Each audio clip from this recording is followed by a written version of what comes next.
कृपाचार्य महर्षि शरद्वान के पुत्र थे। महर्षि शरद्वान महर्षि गौतम के पुत्र थे, इसी कारण इनको गौतम भी कहते थे। वे धनुर्विद्या में पूर्ण पारंगत थे। इंद्र भी इनकी असाधारण पटुता देखकर इनसे डरने लगा था।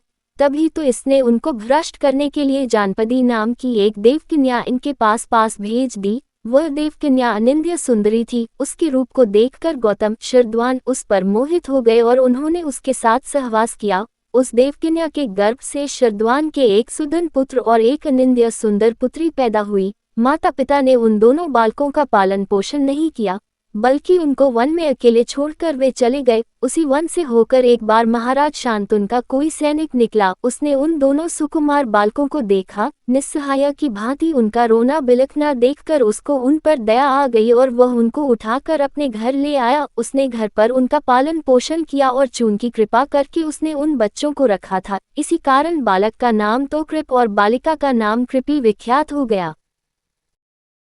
शरद्वान ने कृप को धनुर्विद्या की पूर्ण शिक्षा दी, जिससे शीघ्र ही कृपाचार्य भी इस विद्या में पारंगत हो गए। कौरव और पांडवों को पहले इन्होंने ही धनुर्विद्या की शिक्षा दी थी। इसके पश्चात इनके बहनोई द्रोणाचार्य उनके गुरु बने थे।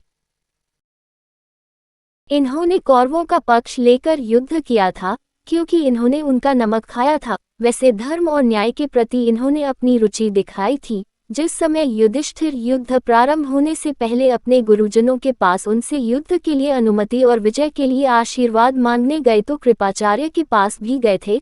तब इन्होंने कहा था, युधिष्ठिर, मैं तुम्हारे कल्याण की सदा कामना करता हूँ। मैं जानता हूँ कि तुम्हारा पक्ष न्याय और धर्म का है।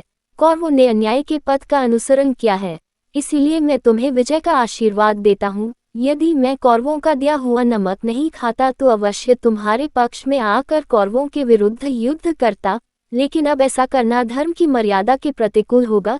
इसलिए मैं युद्ध तो दुर्योधन की ओर से ही करूंगा, लेकिन प्रतिदिन प्रातःकाल उठकर ईश्वर से तुम्हारी विजय के लिए प्रार्थना करता रहूंगा।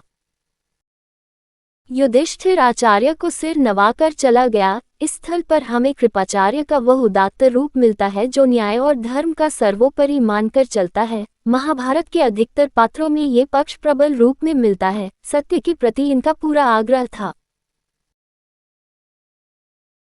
एक अन्य स्थल पर भी हमें कृपाचार्य की इस धार्मिक प्रवृत्ति का परिचय मिलता है। जिस समय धृष्टद्युम्न ने अन्याय से द्रोणाचार्य को मार डाला था तो आचार्य के पुत्र अश्वत्थामा को इस पर बड़ा क्रोध आया और वह पांडव पक्ष से इसका बदला लेने की बात सोचने लगा। एक दिन उसने ये निश्चय कर लिया, जिस प्रकार अन्याय और छल से मेरे पिता को मारा गया है, उसी अन्याय और छल से मैं पांडवों की सोती सेना का रात्रि के समय संहार करूंगा। जब उसने आकर कृपाचार्य को अपना यह विचार बताया तो कृपाचार्य ने उससे कहा, अश्वत्थामा,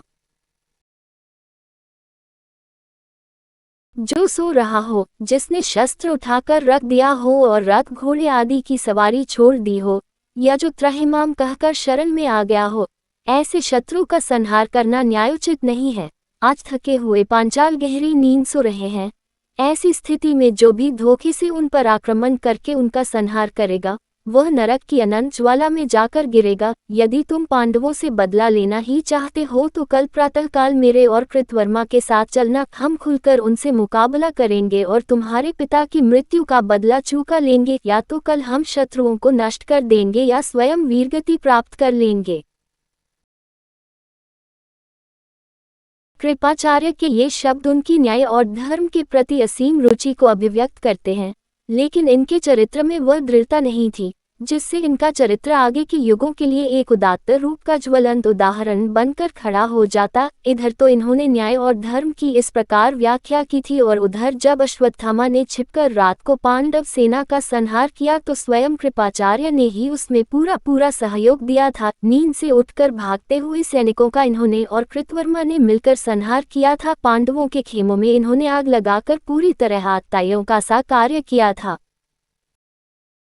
इस घटना के अलावा वीर बालक अभिमन्यु की अन्यायपूर्ण हत्या के समय ये भी उस घृणित कर्म में सहयोगी थे। उस समय उस निहत्थे बालक को 6 महारथी मिलकर मार रहे थे, लेकिन कृपाचार्य की न्याय और धर्म की आवाज जाने कहाँ सो गई थी। इनके चरित्र पर ये ऐसे काले चिन्ह हैं जिनके कारण इनको कभी भी मानव हृदय में वह पवित्र सम्मान नहीं मिल पाएगा। जो अन्य न्यायप्रिय महारथियों को मिलेगा।